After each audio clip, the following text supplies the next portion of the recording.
Hello everyone, welcome to Classfix Academy. Classfix Academy ফলৰ পৰা আপোনালোক সকলোকে স্বাগতম জনাইছো। আজিৰ ভিডিঅ'ত আমি ডিসকাস কৰিম ইণ্ডিয়ান হিষ্ট্ৰীৰ বিষয়ে। ইণ্ডিয়ান হিষ্ট্ৰী এটা important topic for every competitive exam. So আপোনালোকে যদি আসাম পুলিচ এসআই তাৰ পিছত ডিএমই ডিএইচএস ৰ গ্ৰেড 3 গ্ৰেড 4 তাৰ পিছত লগতে আৰু যি ডাইৰেক্ট ৰিক্ৰুটমেন্ট কমিশনৰ যি গ্ৰেড 3 গ্ৰেড 4 এক্সাম হ'ব লাগি আছে তাৰ বাবে নিজকে প্ৰস্তুত কৰি আছে বা এসএসসিৰ বাবে নিজকে প্ৰস্তুত কৰি আছে। সো ইণ্ডিয়ান হিষ্ট্ৰী এটা ইম্পৰ্টেন্ট টপিক আপোনাৰ বাবে, ঠিক আছে। তো আজিৰ ভিডিঅ'ত আমি গোটেইখিনি ধুনিয়াকে ইণ্ডিয়ান হিষ্ট্ৰী কভাৰ কৰিম, ঠিক আছে। একচুয়ালি আমি এটা সিৰিজত ভিডিওটো কভাৰ কৰিম, এটা ভিডিওতে ইণ্ডিয়ান হিষ্ট্ৰী কভাৰ কৰা সম্ভৱ নহয় আপোনালোকে জানে। তো গতিকে আমাৰ প্লেলিষ্ট ইণ্ডিয়ান হিষ্ট্ৰীত আপোনালোকে গোটেইখিনি ভিডিও পাই যাব। সো আপোনালোকে ভিডিওটো যদি ভাল লাগে তেন্তে আমাৰ প্লেলিষ্টৰ গোটেইখিনি ভিডিও চাব আৰু সেই ভিডিওসমূহ আপোনালোকে আমাৰ চেনেল সাবস্ক্ৰাইব কৰি বেল আইকন প্ৰেছ কৰি ৰাখিলে আমি ভিডিও আপলোড দিয়াৰ লগে লগে আপোনালোকে পাই যাব, ঠিক আছে। আৰু লগতে ইণ্ডিয়ান হিষ্ট্ৰী যিদৰে ইম্পৰ্টেন্ট, আসাম হিষ্ট্ৰী আমাৰ ইম্পৰ্টেন্ট। সো গতিকে আসাম হিষ্ট্ৰী আমাৰ এটা বেলেগকৈ প্লেলিষ্ট বনোৱা আছে, সেই প্লেলিষ্টত আসাম হিষ্ট্ৰী ভিডিও আছে, সেই ভিডিওসমূহ আপোনালোকে ইচ্ছা কৰিলে চাব পাৰে, ঠিক আছে। All right. So Indian history যিকোনো কম্পিটিটিভ এক্সামত আহে, তো ইণ্ডিয়ান হিষ্ট্ৰী আমি একদম বেসিকৰ পৰা ষ্টাৰ্ট কৰিম, ঠিক আছে। তো আপোনালোকে ইচ্ছা কৰিলে ইয়াৰ পৰা নোটছ বনাই ল'ব পাৰিব। All right. সো প্ৰথমে যদি আমি চাওঁ হিষ্ট্ৰী কি, what is history. So history যদি কি কোৱেশ্চন আহে বা তোমালোকৰ যদি কোনোবা কোৱেশ্চন সোধে যে what is history, so history হৈছে কি অতীতৰ বিষয়ে অধ্যয়ন কৰাকে কি বুলি কোৱা হয়, হিষ্ট্ৰী বুলি কোৱা হয়। To study about past is called history. All right. Okay. So এতিয়া চোৱা নেক্সট মই কিছু পইণ্ট ওয়াইজ তোমালোকক শ্বেয়াৰ কৰিছোঁ তথ্যবিলাক। The word history is derive from, অৰ্থাৎ হিষ্ট্ৰী শব্দটো কোন শব্দৰ পৰা ডেৰাইভ কৰা হৈছে বা লোৱা হৈছে, গ্ৰীক ভাষাৰ হিষ্টৰিয়া শব্দৰ পৰা লোৱা হৈছে। গ্ৰীক ভাষাৰ হিষ্টৰিয়া শব্দৰ পৰা লোৱা হৈছে, ঠিক আছে। All right. তাৰপিছত চোৱা যেনেকৈ আমাৰ অৰ্থশাস্ত্ৰ অৰ্থাৎ অৰ্থবিজ্ঞানৰ পিতৃকোণ এডাম স্মিথ বুলি কোৱা হয়, ঠিক আছে। তো সেইদৰে হিষ্ট্ৰীৰ পিতৃকোণ অৰ্থাৎ হিষ্ট্ৰীৰ পিতৃকোণ, হিষ্ট্ৰীৰ ফাদাৰ বুলি কাক জনা যায়, ঠিক আছে। তো ফাদাৰ অফ হিষ্ট্ৰী বুলি জনা যায় হেৰডোটাছক, ঠিক আছে। হেৰডোটাছক ফাদাৰ অফ হিষ্ট্ৰী বুলি জনা যায়। তাৰপিছত চোৱা হেৰডোটাছে এখন বিখ্যাত গ্ৰন্থ লিখিছিল, সেই গ্ৰন্থখনৰ নাম কি, সেই গ্ৰন্থখনৰ নাম হৈছে দ্য হিষ্টৰিজ, ঠিক আছে। হেৰডোটাছে লিখা বিখ্যাত গ্ৰন্থখনৰ নাম হৈছে হিষ্টৰিজ। এই কিতাপখন কেতিয়া লিখিছিল, 430 BC। তো ইয়াতে BC বুলি কি হয় মই বহুত কেইটা ভিডিঅ'ত তোমালোকক কৈছোঁ। সো BC মানে হৈছে বিফৰ খ্ৰাইষ্ট আৰু AD মানে হ'ব এনো ডমিন, ঠিক আছে। বিফৰ খ্ৰাইষ্ট আৰু এনো ডমিন। তো বিফৰ খ্ৰাইষ্টক কেতিয়াবা BCE বুলিও লিখা থাকে, বিফৰ কমন ইৰা বুলিও লিখা থাকে, আৰু AD কেতিয়াবা CE বুলিও লিখা থাকে, কমন ইৰা বুলিও লিখা থাকে, ঠিক আছে। যীশুখ্ৰীষ্টৰ জন্মৰ আগৰ সময়ছোৱাক BC বুলি কোৱা হয়, অৰ্থাৎ খ্ৰীষ্টপূৰ্ব বুলি কোৱা হয়, আৰু পিছৰ সময়ছোৱাক AD বুলি কোৱা হয়, এনো ডমিন বুলি কোৱা হয়। All right. ওকে। সো ইচ্ছা কৰিলে তোমালোকে ইয়াৰ পৰা ধুনীয়াকৈ নোটছ বনাই ল'ব পাৰিবা, হয় না। তো তোমালোকে পেন পেপাৰ লৈ ধুনীয়াকৈ চাই যাবা ভিডিঅ'টো আৰু নোটছ বনাই থাকিবা, ঠিক আছে। ইভেন তোমালোকে যদি APSCৰ বাবেও নিজকে প্ৰিপেয়াৰ কৰি আছা, তথাপি ভিডিঅ'খন তোমালোকৰ বাবে ভেৰি ভেৰি ইম্পৰ্টেণ্ট, ঠিক আছে। তো এই ভিডিঅ'ৰ পৰা তোমালোকে ধুনীয়াকৈ নোটছ বনাই ল'ব পাৰিবা। All right. চোৱা সো আধুনিক অৰ্থবিজ্ঞানৰ পিতৃ বুলি কাক কোৱা হয়, যেনেকৈ ফাদাৰ অফ হিষ্ট্ৰী বুলি জনা যায় হেৰডোটাছক, সেইদৰে ফাদাৰ অফ মডাৰ্ণ হিষ্ট্ৰী বুলি জনা যায় Leopold von Ranke. Leopold von ৰেংকক জনা যায় ফাদাৰ অফ মডাৰ্ণ হিষ্ট্ৰী বুলি, ঠিক আছে। All right. তো আমি বহুকেইটা তথ্য ইয়াতে পালোঁ, তো মই ক্লিন কৰি দিছোঁ, তোমালোকে ধুনীয়াকৈ ইয়াৰ পৰা নোটছ কৰি লোৱা, ঠিক আছে। All right. আৰু চোৱা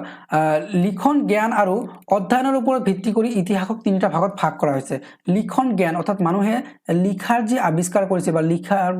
ব্যৱস্থা যি আৱিষ্কাৰ কৰিছিল, সেই জ্ঞানৰ ওপৰত বা পঢ়াৰ জ্ঞানৰ ওপৰত ভিত্তি কৰি ইতিহাসক তিনিটা ভাগত ভাগ কৰা হৈছে। আমি সেই ভাগবিলাকৰ বিষয়ে ধুনীয়াকৈ কিন্তু পঢ়িম, ঠিক আছে। All right. চোৱা ইয়াৰ পৰা তোমালোকৰ কুৱেশ্যন এনেকুৱা আহিব পাৰে যে history repeats ইটছেল্ফ, history repeats itself এই বাক্যষাৰ কোনে কৈছিল,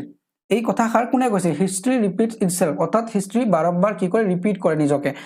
তো পুনৰাবৃত্তি কৰে। এই কথাষাৰ কোনে কৈছিল, হেগেলে কৈছিল, ঠিক আছে। হেগেলে এই কথাষাৰ কৈছিল হিষ্ট্ৰী ৰিপিট ইটছেল্ফ। আৰু এই কথাটোকে অলপ চেঞ্জেছ কৰি, অলপ ইয়াৰ ইম্প্ৰুভমেণ্ট কৰি কাৰ্ল মাৰ্ক্সে কৈছিল। কাৰ্ল মাৰ্ক্সে কি কৈছিল, history repeat itself first as tragedy, অৰ্থাৎ প্ৰথমে ট্ৰেজেডি হিচাপে ৰিপিট কৰে, সেকেন্ড ফাৰ্ষ্ট, ঠিক আছে। Second as farce. All right. History repeats itself এই কথাষাৰ কোনে কৈছিল, হেগেলে কৈছিল। অল ৰাইট, মনত ৰাখিবা তোমালোকে। ওকে। চোৱা তো এতিয়া মই তোমালোকৰ লগত ডিছকাছ কৰিলোঁ অলপ আগতে BC আৰু AD বুলি। তো এতিয়া মই ধুনীয়াকৈ তোমালোকক বুজাই দিছোঁ BC আৰু AD কি হয়। চোৱা এই শূন্যক তোমালোকে যীশুখ্ৰীষ্টৰ জন্ম বুলি ধৰি লোৱা তো শূন্যক তোমালোকে যীশুখ্ৰীষ্টৰ জন্ম বুলি ধৰি ল'লে যীশুখ্ৰীষ্টৰ জন্মৰ আগৰ সময়ছোৱা অৰ্থাৎ যদি আজি যীশুখ্ৰীষ্টৰ জন্ম হৈছে তেনেহ'লে যোৱাকালি বা তাৰ আগদিনা তো এনেকুৱা ঠিক আছে তো যীশুখ্ৰীষ্টৰ জন্মৰ আগৰ সময়ছোৱা বুজাবলৈ আমি BC ব্যৱহাৰ কৰোঁ আৰু যীশুখ্ৰীষ্টৰ জন্মৰ পিছৰ সময় বুজাবলৈ অৰ্থাৎ পৰৱৰ্তী সময় বুজাবলৈ আমি কি কৰোঁ AD শব্দ ব্যৱহাৰ কৰোঁ ঠিক আছে BC মানে হৈছে খ্ৰীষ্টপূৰ্ব আৰু AD মানে হৈছে খ্ৰীষ্টাব্দ ঠিক আছে মনত ৰাখিবা তোমালোকে আৰু আজিকালি কিতাপত কি টাৰ্ম ইউজ কৰা হয় বেসিক্যালি BCE বুলি ইউজ কৰা হয় আৰু CE বুলি ইউজ কৰা হয় ঠিক আছে কমন ইৰা আৰু বিফৰ কমন ইৰা অলৰাইট ঠিক আছে সো ভিডিওটো ভাল লাগিলে তোমালোকে লাইক কৰি যাবা আৰু যিসকল বন্ধু বান্ধৱীয়ে কম্পিটিটিভ এক্সামৰ বাবে নিজকে প্ৰস্তুত কৰি আছে তেওঁলোকলৈ ভিডিওটো শ্বেয়াৰ কৰিবা ভেৰি ভেৰি ইম্পৰ্টেন্ট হয় সো উপকৃত হ'ব তোমালোকৰ বন্ধু বান্ধৱীয়ে ঠিক আছে ওকে সো নেক্সটত আমি চাম হিউম্যান ইভলিউশন অৰ্থাৎ মানুহ আজি যে বৰ্তমান আমি মানুহ চাইছো মানুহ কি এই ধৰণে আছিল নেকি মানুহ বা একেবাৰে প্ৰথমৰ পৰা আজি দেখাৰ দৰে মানুহ আছিল নেকি কেতিয়াও নাছিল সো মানুহ প্ৰথমে এই ধৰণে আছিল অৰ্থাৎ দুটা ভৰি আৰু দুটা হাত ব্যৱহাৰ কৰি মানুহে কি কৰিছিল খোজ কাঢ়িছিল যেনেকৈ গৰু ছাগলীয়ে খোজ কাঢ়ে তেনেকৈ খোজ কাঢ়িছিল তাৰ পিছত মানুহ কি হয় থিয় হয় ঠিক আছে থিয় হ'বলৈ শিকে তাৰ পিছত আকৌ কি কৰে থিয় হোৱাৰ পিছত মানুহে আচবাবৰ ব্যৱহাৰ আৰম্ভ কৰে অৰ্থাৎ লাঠি ব্যৱহাৰ কৰিছে বা যিকোনো অন্য বস্তু ব্যৱহাৰ কৰা আৰম্ভ কৰে তাৰ পিছত মানুহে কিন্তু কি ব্যৱহাৰ কৰা আৰম্ভ কৰে শিকাৰ কৰিবলৈ অস্ত্ৰ ব্যৱহাৰ কৰা আৰম্ভ কৰে আৰু মানুহে জুইৰ আৱিষ্কাৰ কৰে ঠিক আছে তো এই চাৰিটা ক্ৰম বিৱৰ্তন বুলি তোমালোকে ক'ব পাৰা মানুহৰ এই চাৰিটা আছিল ক্ৰম বিৱৰ্তন তো নাম কেইটা মই ইয়াতে লিখি দিছো অস্ট্ৰলোপিথেকাছ অস্ট্ৰলোপিথেকাছ বুলি কোৱা হয় মানুহৰ প্ৰথম যেটো বিৱৰ্তন অস্ট্ৰলোপিথেকাছ তাৰ পিছত হোমো ইৰেক্টাছ অৰ্থাৎ মানুহ ইৰেক্ট হৈছিল ইৰেক্টাছ মানে সিধা হোৱা ঠিক আছে ইৰেক্টাছ তাৰ পিছত হোমো সেপিয়েন নিন্ডাৰথাল আৰু তাৰ পিছত হোমো সেপিয়েন সেপিয়েন ঠিক আছে সো এই চাৰিটা ভাগত মানুহৰ ক্ৰম বিৱৰ্তনক প্ৰধানতঃ ভগোৱা হৈছে আচ্ছা সো চোৱা আমি যদি হিষ্ট্ৰী মানে ষ্টাডি কৰিম একচুয়ালি এই টাইম পিৰিয়ড বা ইয়াৰ আগৰ সময়ৰ বিষয়ে কিন্তু আমি একো নাজানো আমি একো নাজানো এই টাইম পিৰিয়ডৰ বিষয়ে ঠিক আছে তো আমি হিষ্ট্ৰী যেতিয়া বেসিক্যালি ষ্টাডি কৰিম তেতিয়া এই হোমো ইৰেক্টাছৰ পৰা ষ্টাডি কৰিম ঠিক আছে অৰ্থাৎ 30 লাখ BCৰ পৰা ষ্টাৰ্ট কৰিম আপ টু বৰ্তমানলৈকে প্ৰেজেন্ট লৈকে কিন্তু আমি এই টাইম ডিউৰেচনৰ গোটেইখিনি কথা ষ্টাডি কৰিম ঠিক আছে তো মানুহ কেনেকৈ ইৰেক্ট হল তাৰ পিছত মানুহ কেনেকৈ খুজুলি ব্যৱহাৰ কৰা আৰম্ভ কৰিলে তাৰ পিছত শিকাৰ কৰিবলৈ খুজুলি ব্যৱহাৰ কৰা আৰম্ভ কৰিলে জুই কেতিয়া আৱিষ্কাৰ হল কৃষি কেতিয়া আৱিষ্কাৰ হল এই গোটেইখিনি কিন্তু আমি এই ভিডিঅ'ত কভাৰ কৰিম তো অলপ দীঘলীয়া হল ভিডিঅ'টো তোমালোকে কিন্তু শেষলৈকে চাবা ঠিক আছে ভেৰি ভেৰি ইম্পৰ্টেন্ট হয় তোমালোকে অলপ দীঘলীয়া হল ভিডিঅ'টো শেষলৈকে চাবা বহুত বস্তু তোমালোকৰ ক্লিয়াৰ হৈ যাব ঠিক আছে অলৰাইট ওকে এটা আমি ষ্টাডি কৰিম হিষ্ট্ৰী ক্লাসিফিকেশনৰ বিষয়ে ঠিক আছে অৰ্থাৎ ইতিহাসক সুবিধাৰ অৰ্থে অৰ্থাৎ ইতিহাসৰ অধ্যয়নৰ সুবিধাৰ অৰ্থে ইতিহাসক কি ভাগত ভগোৱা হৈছে ঠিক আছে সো তোমালোকে চোৱা অধ্যয়নৰ সুবিধাৰ অৰ্থে ইতিহাসক প্ৰধানতঃ কেইটা ভাগত ভগোৱা হৈছে তিনিটা ভাগত ভগোৱা হৈছে ঠিক আছে কি প্ৰাগ ঐতিহাসিক যুগ আদ ঐতিহাসিক যুগ আৰু ঐতিহাসিক যুগ ঠিক আছে এই তিনিটা ভাগত ইতিহাসক ভগোৱা হৈছে প্ৰাগ ঐতিহাসিক যুগ বুলি ক'লে কমপ্লিটলি তোমালোকে পাবা প্ৰস্তৰ যুগ ঠিক আছে পাথৰৰ যুগ সো মই তোমালোকক অলপ বুজাই লৈছো যে প্ৰস্তৰ যুগ বুলি কিয় কোৱা হৈছে সো চোৱা তোমালোকে যদি এতিয়া চোৱা আশে-পাশে আমি কি ব্যৱহাৰ কৰিছো গোটেই ঘৰ বনাইছো তাৰ পিছত আশে-পাশে যদি তোমালোকে যিকোনো বস্তু চোৱা তোমালোকে কি পাবা যে আমি ঘৰ বনাইছো তাতেও লো ব্যৱহাৰ কৰিছো তাৰ পিছত যিকোনো বস্তু তাৰপিছত টেবিল বনাইছো চকী বনাইছো তাতেও লো ব্যৱহাৰ কৰিছো ঠিক আছে তো ম্যাক্সিমাম আমি লো ব্যৱহাৰ কৰি আছো প্লাষ্টিক ব্যৱহাৰ কৰি আছো বা কাঠ ব্যৱহাৰ কৰি আছো হয় না কিন্তু এই প্ৰাগ ঐতিহাসিক যুগত অৰ্থাৎ 30 লাখ BCৰ পৰা 30 লাখ BCৰ পৰা 2500 BC লৈকে মানুহে এন্টায়াৰলি ডিপেন্ডেন্ট আছিল কিহৰ ওপৰত পাথৰৰ ওপৰত ঠিক আছে পাথৰৰ ঘৰ বুলি ক'লে গুহাত তেওঁলোকে থাকিছিলে পাথৰক তেওঁলোকে মানে অস্ত্ৰ হিচাপে ব্যৱহাৰ কৰিছিলে তো গতিকে কমপ্লিটলি মানুহ পাথৰৰ ওপৰত ডিপেন্ডেন্ট আছিল বাবে এই যুগক কি বুলি কোৱা হৈছে প্ৰস্তৰ যুগ বুলি কিন্তু কোৱা হৈছে ঠিক আছে তো গতিকে এই যে প্ৰথম ভাগটো প্ৰাগ ঐতিহাসিক যুগ এটো কমপ্লিটলি প্ৰস্তৰ যুগত পাম আমি ঠিক আছে তাৰ পিছত চোৱা দ্বিতীয় পাৰ্ট হৈছে আদ ঐতিহাসিক যুগ কেতিয়াৰ পৰা 2500 BCৰ পৰা 600 BC লৈকে ঠিক আছে 600 BC লৈকে আমাৰ আদ ঐতিহাসিক যুগ তাৰ পিছত 600 BCৰ পৰা বৰ্তমান লৈকে আমাৰ ঐতিহাসিক যুগ ঠিক আছে 600 BCৰ পৰা বৰ্তমান লৈকে আমাৰ ঐতিহাসিক যুগ অলৰাইট তো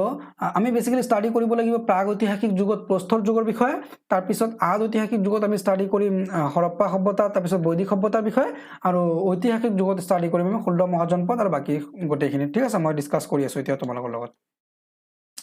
চোৱা মই অলপ আগতে তোমালোকক কৈছো যে প্ৰাগ ঐতিহাসিক যুগত আমি স্টাডি কৰিম প্ৰস্তৰ যুগৰ বিষয়ে অৰ্থাৎ কমপ্লিটলি মানুহে যে পাথৰৰ ওপৰত ডিপেন্ডেন্ট আছিল কি ধৰণৰ পাথৰ ব্যৱহাৰ কৰিছিল বা তেওঁলোকৰ খাদ্যাভ্যাস কি আছিল তেওঁলোকে পশুপালন কৰিছিল না জুই কেতিয়া আৱিষ্কাৰ হৈছিল তাৰ পিছত কৃষি কেতিয়া আৱিষ্কাৰ হৈছিল নাও কেতিয়া আৱিষ্কাৰ হৈছিল নাঙল কেতিয়া আৱিষ্কাৰ কৰিছিল হাল কেতিয়া আৱিষ্কাৰ কৰিছিল এই গোটেইখিনি কিন্তু আমাৰ এই প্ৰত্নপ্ৰস্তৰ যুগত আমি স্টাডি কৰিম ঠিক আছে তাৰ পিছত আমি স্টাডি কৰিম হিন্দু সভ্যতা বা আইভিসি বুলি তোমালোকে জানা ইন্ডাস ভ্যালি সিভিলাইজেশন ঠিক আছে হৰপ্পা সভ্যতা বা হিন্দু সভ্যতাৰ বিষয়ে আমি অধ্যয়ন কৰিম তাৰ পিছত আমি অধ্যয়ন কৰিম বৈদিক সভ্যতাৰ বিষয়ে ঠিক আছে ইয়াতে আমি বেদ তাৰ পিছত ঋগবেদ সামবেদ যজুৰ্বেদ এই গোটেইখিনি আমি ইয়াতে কভাৰ কৰিম বৈদিক সভ্যতাত ঠিক আছে তাৰ পিছত যেতিয়া আমি বৈদিক সভ্যতা পাৰ কৰি ঐতিহাসিক যুগত আমি প্ৰৱেশ কৰিম ঐতিহাসিক যুগত প্ৰৱেশ কৰাৰ লগে লগে আমি অধ্যয়ন কৰিম 16 মহাজনপদ তাৰ পিছত বৌদ্ধ ধৰ্ম তাৰ পিছত জৈন ধৰ্ম তাৰ পিছত গুপ্ত যুগ দিল্লী সুলতানত মোগল আৰু ইংৰাজৰ আগমন তাৰ পিছত ইংৰাজৰ আগমনৰ পিছত আমি স্টাডি কৰিম ভাৰতৰ স্বাধীনতা আন্দোলন পিছত ভাৰতৰ স্বাধীন হোৱাৰ পিছত যি ইতিহাস এই গোটেইখিনি কিন্তু আমি স্টাডি কৰিম ঠিক আছে একচুয়ালি চোৱা এই ক্লাসিফিকেশনবোৰ কিয় কোৱা হৈছে 30 লাখ বিচিৰ পৰা 2500 বিচি তো একচুয়ালি তেনেকুৱা কিন্তু টাইম পিৰিয়ড নাই যে 30 লাখ বিচিৰ পৰা 2500 বিচি লৈকে কিন্তু হিষ্ট্ৰীটোক ইজিলি স্টাডি কৰাৰ বাবে অধ্যয়নটো সুবিধা হোৱাৰ বাবে আমি এই টাইম পিৰিয়ড বিলাক ভগাই লৈছো অৰ্থাৎ ছুটিকে পঢ়িলে বুজাত সুবিধা হয় আৰু কি হয় আমাৰ বস্তুখিনি ধুনিয়াকৈ আমি ক্লিয়াৰ কৰিব পাৰো ঠিক আছে তো সেই হিচাপে কিন্তু ইতিহাসবিদসকলে ভগাই লৈছে প্ৰাগৈতিহাসিক যুগ আদৈতিহাসিক যুগ আৰু ঐতিহাসিক যুগ ঠিক আছে ওকে তাৰ পিছত আমি চাম চোৱা প্ৰাগৈতিহাসিক যুগ ঠিক আছে সো প্ৰাগৈতিহাসিক যুগত আমি কি পঢ়িম কমপ্লিটলি প্ৰস্তৰ যুগ তো প্ৰস্তৰ যুগক ইংলিছত কি বুলি কোৱা হয় পেলিওলিথিক এজ বুলি কোৱা হয় ঠিক আছে পেলিওলিথিক এজ বা ষ্টোন এজ বুলি কোৱা হয় ঠিক আছে পেলিওলিথিক এজ বা ষ্টোন এজ পেলিওলিথিক বুলি কয় প্ৰত্নপ্ৰস্তৰ যুগ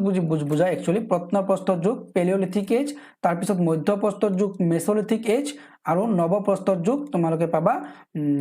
নিওলিথিক এজ ঠিক আছে তো পেলিওলিথিক এজ বুলি ক'লে ডাইৰেক্ট আমাৰ প্ৰত্নপ্ৰস্তৰ যুগকে বুজাব অলৰাইট সো এতিয়া চোৱা প্ৰত্নপ্ৰস্তৰ যুগ ঠিক আছে প্ৰত্নপ্ৰস্তৰ যুগ মধ্যপ্ৰস্তৰ যুগ আৰু নৱপ্ৰস্তৰ যুগ তো প্ৰত্নপ্ৰস্তৰ যুগ কি হয় চোৱা প্ৰস্তৰ যুগ আমাৰ 30 লাখ বিচিৰ পৰা প্ৰস্তৰ যুগ আমাৰ 30 লাখ বিচিৰ পৰা 2500 বিচি লৈকে আছিল তো 30 লাখ বিচিৰ পৰা 2500 বিচি লৈকে এই টাইম পিৰিয়ডত এটা ডাঙৰ টাইম পিৰিয়ড হয় না 30 লাখ বিচিৰ পৰা 2500 বিচি তো গতিকে এই ডাঙৰ টাইম পিৰিয়ডক স্টাডি কৰাৰ বাবে অলপ অসুবিধা হ'ব পাৰে বা মানুহৰ যিবিলাক চেঞ্জেছ হৈছিল সেইবিলাক স্টাডি কৰাত অলপ অসুবিধা হ'ব পাৰে তো গতিকে তিনিটা ভাগত ভাগ কৰা হৈছে তিনিটা ক্যাটাগৰীত মানে ভাগ কৰা হৈছে তো এইটো তোমালোকে একচুয়ালি পেলিওলিথিক এজ ইয়াতে লিখি দিবা ঠিক আছে পেলিওলিথিক এজ তাৰ পিছত মেছলিথিক এজ আৰু নিওলিথিক এজ অলৰাইট তো প্ৰত্নপ্ৰস্তৰ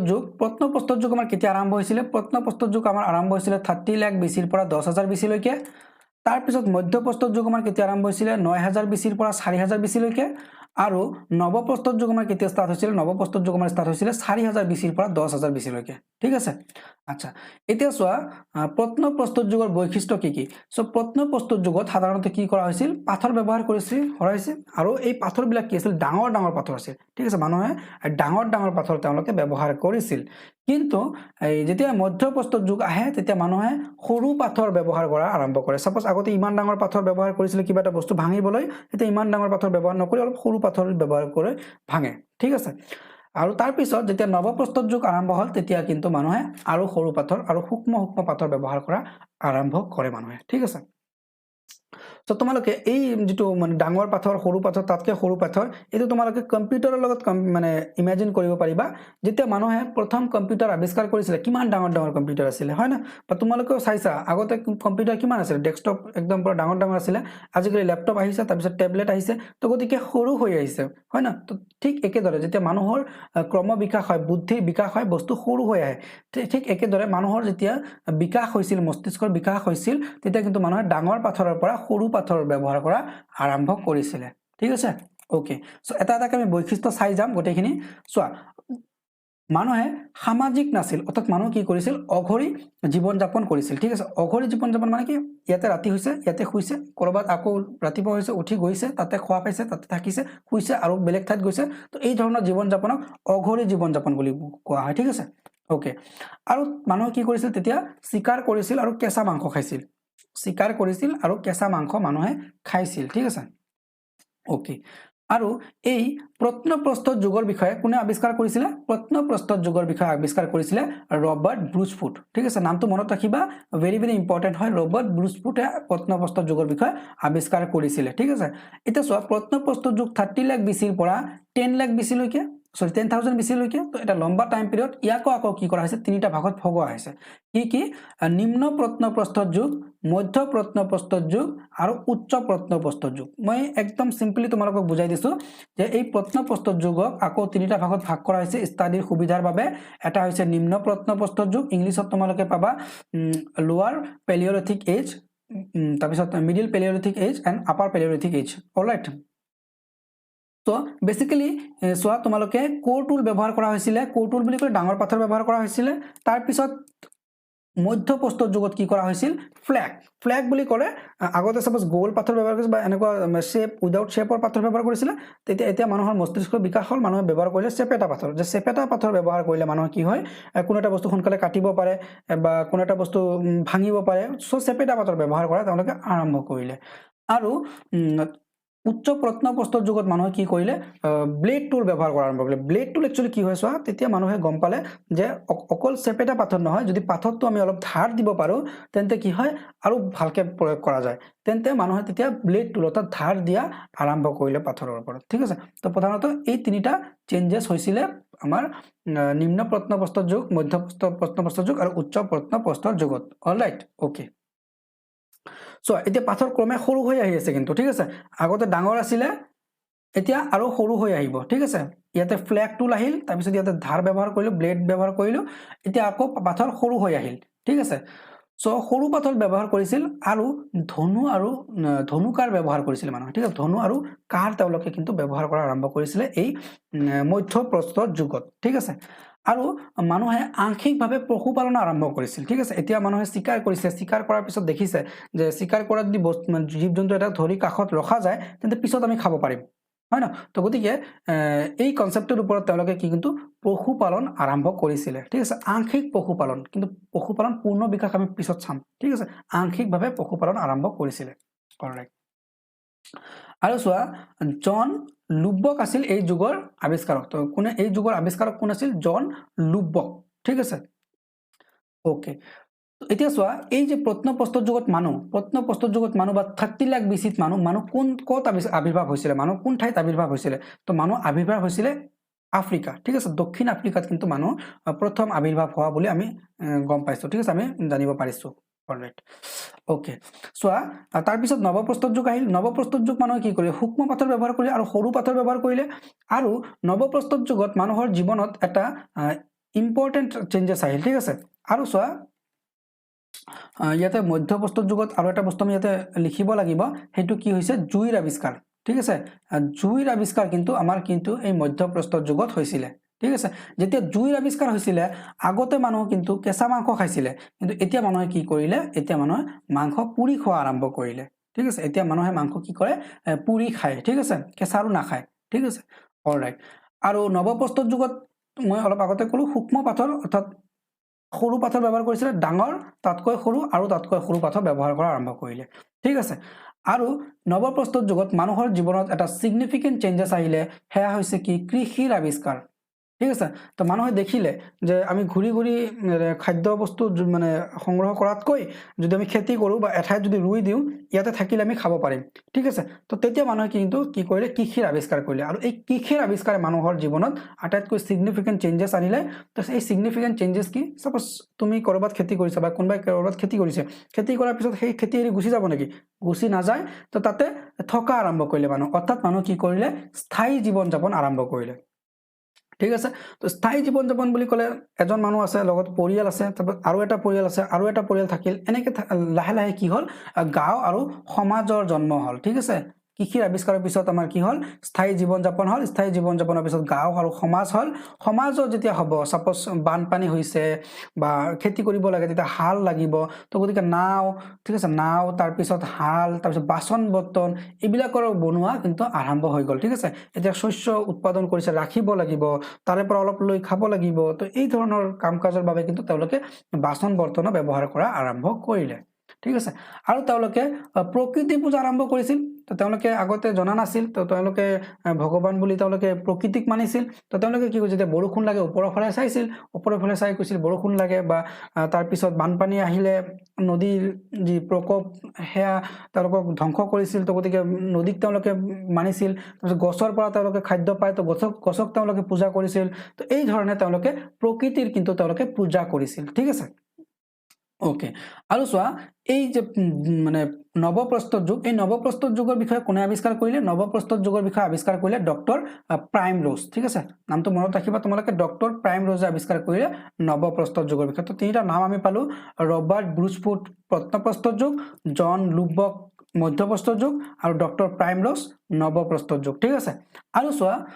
এই যুগৰ শেষৰ ফালে কি হল এটা সাপোজ মানুহে কি এঠাইত বসতি কৰিছে বসতি কৰাৰ লগে লগে কি তাতে ঘৰ বনাব ঘৰ বনালে কি নিশ্চয় মাটিৰ তলত গাঁত খান্দিব হয় না গাঁত খান্দাৰ পিছত হয়তো পানীৰ বাবে তেওঁলোকে গাঁত খান্দি কুঁৱা বনাব তো এই ধৰণৰ মাটিত গাঁত খন্দাৰ লগে লগে মানুহে কেতিয়াবা আকস্মিকভাৱে কি পালে তাম পালে ঠিক আছে তাম আৱিষ্কাৰ হ'ল তেতিয়াই মানুহে কি কৰিলে পাথৰৰ লগে লগে তামৰো ব্যৱহাৰ আৰম্ভ কৰিলে তো এনেকুৱা নহয় যে যতে ততে খান্দিছে আৰু তাম পাইছে সাপোজ আজি ইয়াত পাইছে 20 বছৰ 30 বছৰ 50 বছৰ পিছত কৰবাত বেলেগত পাইছে তো লাহে লাহে মানুহে কিন্তু তামৰ ব্যৱহাৰ আৰম্ভ হ'ল বা তামৰ বিষয়ে তেওঁলোকে জানিব পাৰিলে যে এটা ধাতু আছে তাম বুলি এই ধাতু ব্যৱহাৰ কৰা যায় তো যেতিয়া তাম আৰু ধাতু ব্যৱহাৰ কৰা আৰম্ভ হ'ল তেতিয়া মানুহৰ সেই যুগক আমি কি বুলি নাম দিলো তাম্ৰ পাষাণ যুগ ঠিক আছে তাম্ৰ মানে তাম আৰু পাষাণ মানে পাথৰ আগতে মানুহে এন্টায়াৰলি কি কৰিছিল পাথৰৰ ওপৰত নিৰ্ভৰশীল আছিল এতিয়া মানুহে কিন্তু কি কৰিলে তামৰ আৱিষ্কাৰ হোৱাৰ লগে লগে তাম আৰু পাথৰ ব্যৱহাৰ কৰিলে হয় না আৰু এই যুগৰ নাম হ'ল আমাৰ তাম্ৰ পাষাণ যুগ যাক আমি ইংলিছত চালকোলিথিক এজ বুলি জানো ঠিক আছে তো এই ধৰে আসলে মানুহে জীৱন যাপন কৰিছিল কমপ্লিটলি তোমালোকে চোৱা এন্টায়াৰলি পাথৰৰ গুহাত আছে পাথৰৰ বস্তু ব্যৱহাৰ কৰিছে পাথৰৰ ওপৰত তেওঁলোকে শুইছে বহিছে তো গতিকে এন্টায়াৰলি পাথৰৰ ওপৰত তেওঁলোকে নিৰ্ভৰশীল আছিল তো গতিকে আমি আজি আমি বেসিক্যালি ডিসকাস কৰিলো হিষ্ট্ৰী ক্লাসিফিকেশন আৰু প্ৰস্তৰ যুগৰ বিষয়ে অলপ কথা ডিসকাস কৰিলো সো ইয়াৰ নেক্সট ভিডিঅত আমি চালকোলিথিক এজ অৰ্থাৎ তাম্ৰ পাষাণ যুগৰ বিষয়ে আলোচনা কৰিম আৰু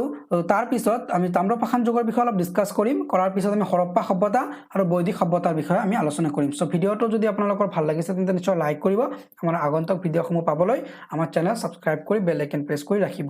ঠিক আছে thanks for watching class pix